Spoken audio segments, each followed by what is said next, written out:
नमस्कार, मैं हूं राज और आप देख रहे हैं प्योर पॉलिटिक्स। 2024 के लोकसभा चुनाव परिणाम ने वैसे तो सारे प्री पोल और एग्जिट पोल सर्वे को गलत साबित कर दिया, लेकिन अगर किसी एक राज्य ने सबको हैरान कर दिया तो वो था उत्तर प्रदेश।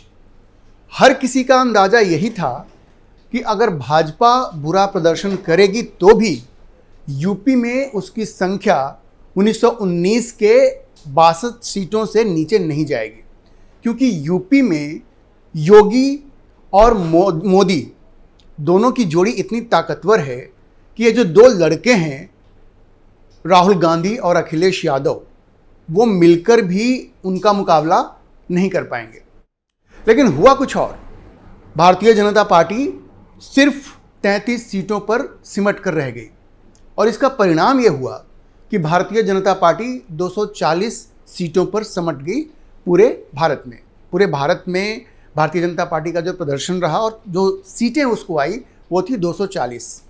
अगर भारतीय जनता पार्टी उत्तर प्रदेश में अपने 2019 के प्रदर्शन को भी दोहरा लेती, 2019 में भारतीय जनता पार्टी को उत्तर प्रदेश से 62 सीटें मिली थी, अगर उस प्रदर्शन को भी दोहरा लेती तो भारतीय जनता पार्टी की संख्या लोकसभा में लगभग सामान्य बहुमत के आसपास होता। 272 की सीट है, 272 नंबर है जो सामान्य बहुमत के लिए चाहिए, वहाँ के आसपास भारतीय जनता पार्टी रहती।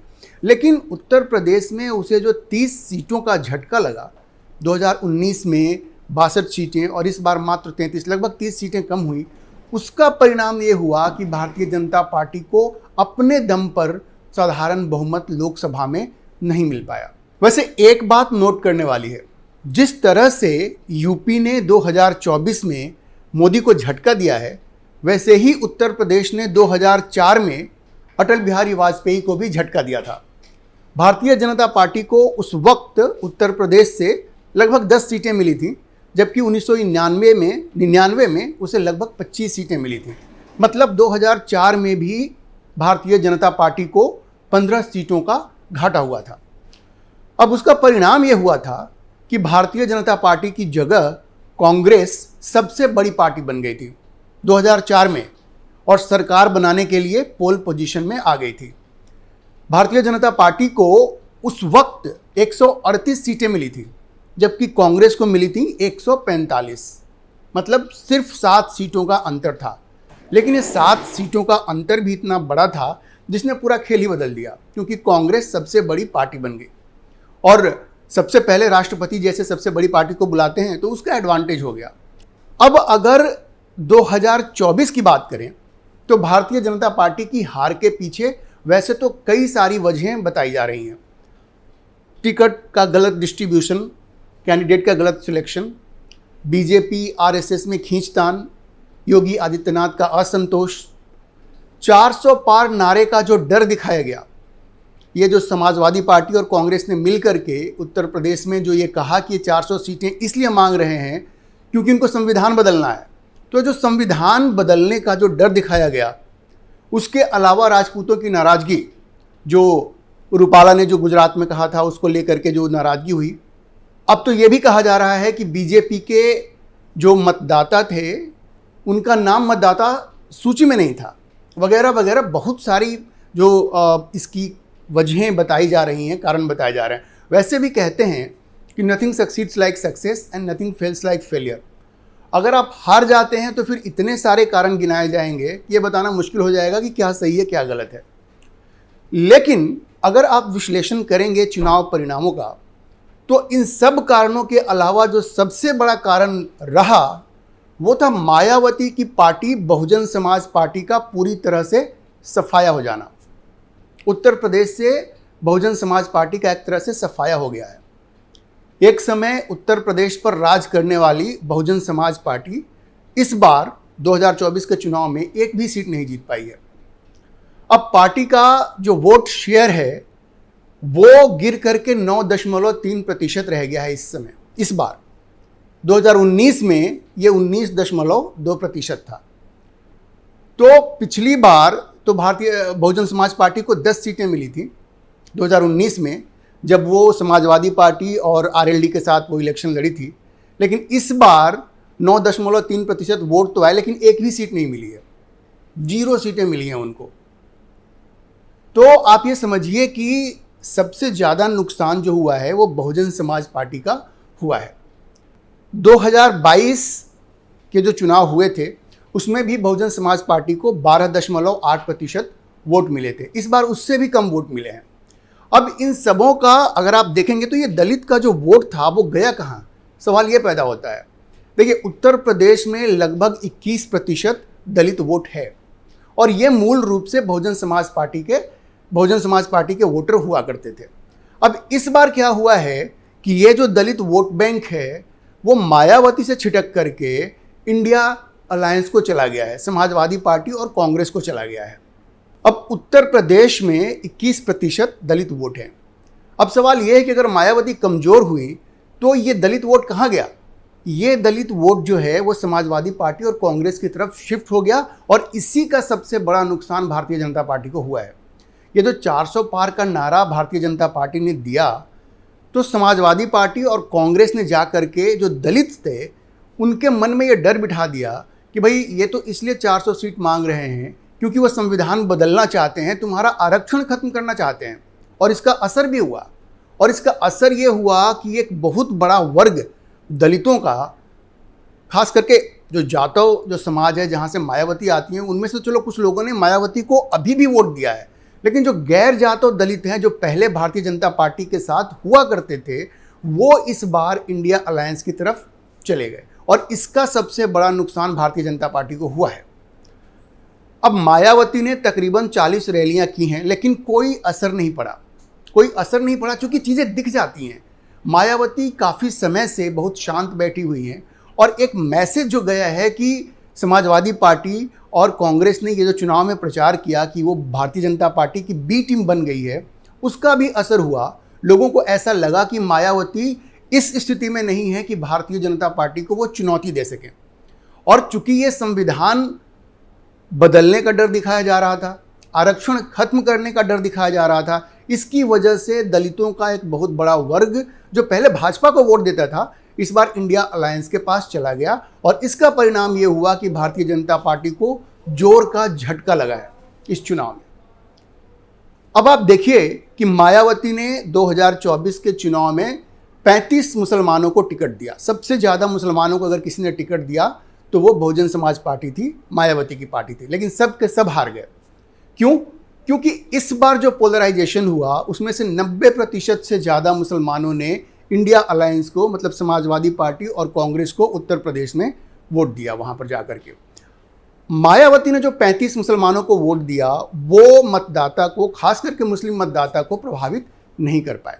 तो मायावती की ये जो स्ट्रैटेजी रही है हमेशा कि दलित और मुस्लिम एक वोट बैंक बना करके और चुनाव जीता जाए, उसमें और भी लोगों को वो मिक्स करती रही हैं, जैसे कभी ब्राह्मणों को मिला लिया, दूसरी अगड़ी जातियों को मिलाया, लेकिन मूल रूप से दलित मुस्लिम जो उनका एक्सपेरिमेंट रहता है वो इस बार बुरी तरह से असफल हुआ।